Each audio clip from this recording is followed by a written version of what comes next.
Hello, this is Anastasia, and I'm with Jenny Hahn today. She's a Kansas City artist, and she does amazing work. I've known Jenny for several years, and I wanted to talk to her today because she's doing some really amazing things. She's one of those artists who's kind of kicking ass, taking names, and I wanted to talk to her about that. So, Jenny, go ahead and introduce yourself and talk a little bit about your work. Sure. Well, hi, everybody. I'm Jenny Hahn, as Anastasia said. I am a painter. I paint from my own inward experience. So I like to say I capture the inward journey through vibrant color and bold expression. I love working with color. I love a really vibrant palette.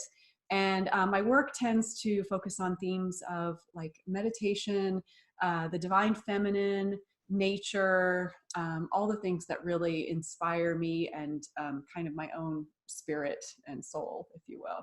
Awesome. Her work is amazing. What is your website where they can go see your work, Jenny? It's jennyhahnart.com. So it's Jenny, Hahn, art.com. And I will put that link at the end so you guys can go see her work. One thing that Jenny's doing that I've been following her for several years, that she does these process or intuitive painting classes.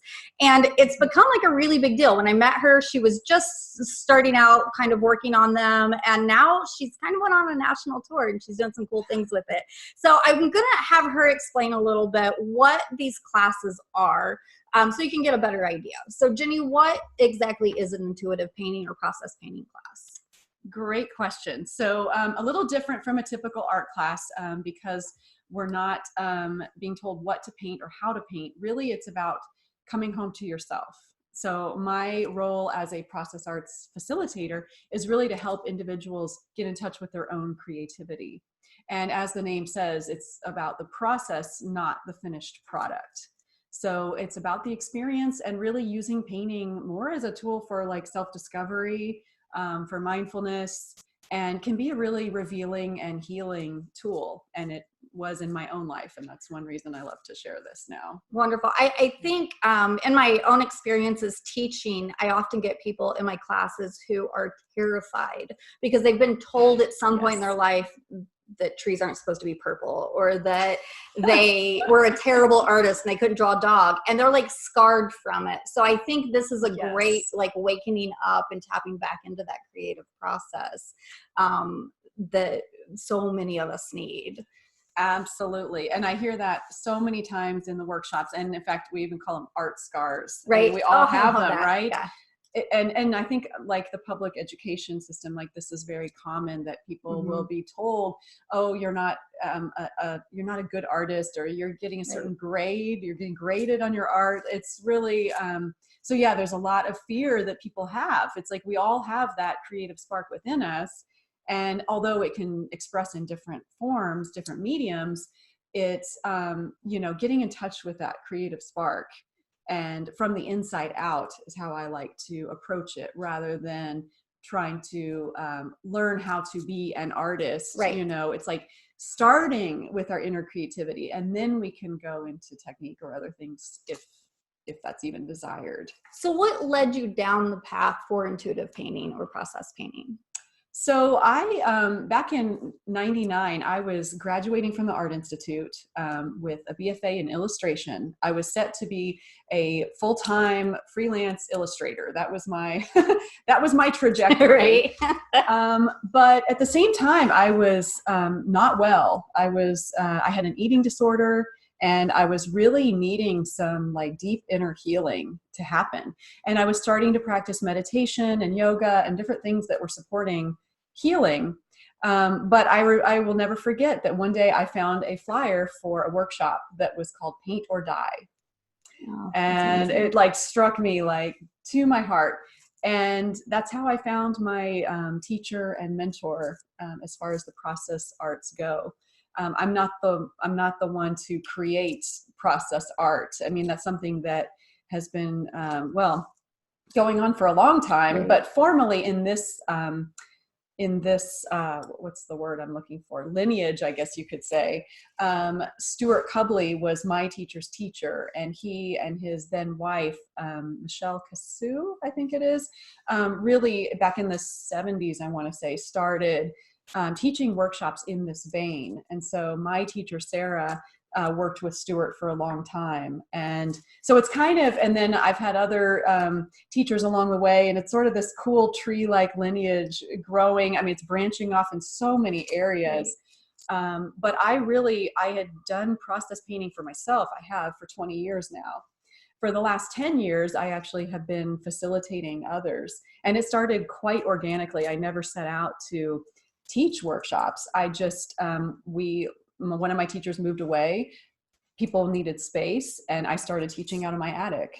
And people used to come over. And then it just slowly led to, wanting more facilitation and becoming a more active role in supporting others as they're doing this. So it was quite organic and was never planned from the beginning. Right. Even though she hadn't planned it, it's become kind of a big deal. And she's got, recently you did one with live music and dancing, and which I'm going to get in on one as soon as I can, because I really want to do this. Where you have ended up doing classrooms across the nation, or teaching these and facilitating these across the nation. How did that come about?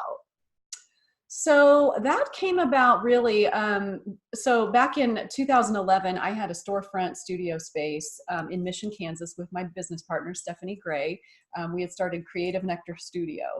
And that was where, we hosted hundreds of people coming into that space and doing workshops on the spot there. When we let go of that space, I realized I love to travel. Like, that's really what one of my passions.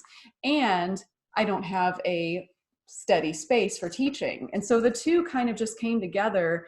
I was already doing on-site workshops around Kansas City in various places, like here at the Bower. But I really started by just looking at where are my connections in the world. I worked for 12 years at Unity World Headquarters, Unity Village, here near Kansas City. And I had a lot of connections with people who were studying there and then going off and starting spiritual centers across the country. And so that seemed like the first obvious step to pursue, like people who know me, who trust me, who've even painted with me in the past. That I just started getting booked at different places, and started thinking about, well, if I'm going to be traveling to the West Coast soon, where would be a natural fit for pursuing workshops? And it just kind of has been happening like that. Keep snowballing. It's an amazing story. And it goes back to, I always say, start with where you're at. And even if you're not a full-time artist and you have a part-time job to help support it, or a full-time job, I have sold so many paintings or gotten people to sign up for my workshops that worked with me, and they're not artists at all. So you don't necessarily have to be full-time artist, but you can have it on your horizon, whatever your goals may be. Jenny, last thing I want to talk about, you've been in this for a long time. What would be your advice for artists who are just wanting to chase down their dream? Great question. First of all, most important, never give up. As we both know, this is not an easy path. No, it's not for the light of heart. No. And you have to believe in yourself, even when it appears that nobody else does. Right. Because there will be rejection. There always is rejection. And you have to know in your heart with such conviction that this is what I'm here to do. Right. This is my gift that I have for the world, that you just always, if a door closes, you just go around it. You keep putting yourself out there. Along those lines, connections are everything. It's like we were talking about, starting with who you know. And I love how you were saying earlier, anytime you go out, it might be an opportunity to connect with someone. Absolutely. You said that you connected with someone in Iceland. Right. Yeah, who's now commissioned a painting. So I always like to keep business cards on me everywhere I go. Absolutely. I'm ready to give out my website, social media. And along those lines, really utilizing all of those free or close to free, cheap advertising.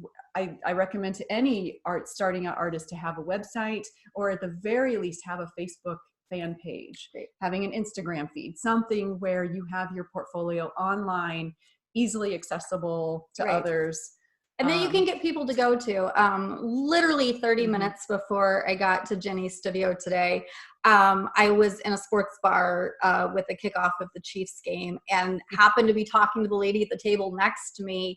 And turns out, just through talking to the stranger, that she's bought one of Jenny's paintings. I had mentioned that I was coming to do an interview with Jenny today, and she's like, "What? I know Jenny. I love Jenny. I follow her." And then now she's interested in looking at some of my stuff. So always be ready. Let everybody know what you're doing. I mean, you don't have to have a big grand scheme or plan to start out. Just talk to everyone. Start where you're at. So Jenny, I want to thank you so much for doing this interview with me and helping encourage other artists out there who are trying to kick ass and take names too. Absolutely. So, thank you. Well, you're a perfect example of that. So it's an honor to be here. Thank you. Thanks. Bye, guys. Bye.